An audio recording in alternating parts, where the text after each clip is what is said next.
Après l'annonce il y a quelques jours par Gallimard d'une prochaine réédition de pamphlets antisémites de Louis-Ferdinand Céline, Bagatelle pour un massacre, l'école des cadavres et les beaux draps rassemblés sous le titre écrit polémique, Serge Klarsfeld s'indigne et réclame leur interdiction dans un entretien publié hier dans l'Obs. Le président de l'association des fils et des filles de déportés juifs de France compte faire tout son possible pour empêcher la publication de ces pamphlets, car dit-il, aucun appareillage critique ne peut alléger la teneur de ces propos abjects de Céline, une polémique suivie par François-Pierre Noël. Interdire ces pamphlets antisémites de Céline ou les publier en les recontextualisant, en les décryptant, c'est là tout l'enjeu. Pour comprendre l'un des plus grands auteurs français du XXe siècle, le public doit avoir accès à l'intégralité de son œuvre. C'est l'avis de David Alliot, spécialiste de Louis-Ferdinand Céline. Céline est un très grand écrivain et ça veut dire qu'une partie de son œuvre n'est pas accessible.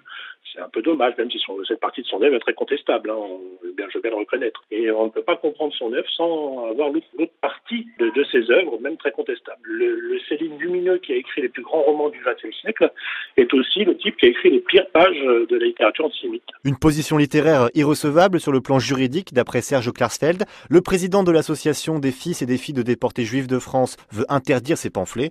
Emmanuel Pierrat est avocat, spécialiste des questions sur la propriété intellectuelle.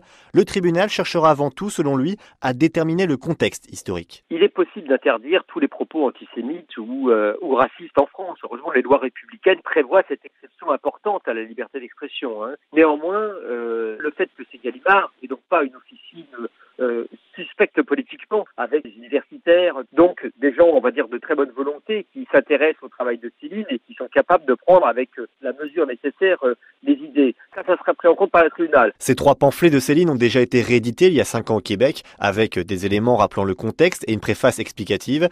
C'est cette version que souhaiterait publier en France Gallimard. La maison d'édition, qui ne veut pas communiquer, nous a confirmé que la réédition est bien prévue, mais qu'il n'y a pas encore de date de sortie programmée. La grande réforme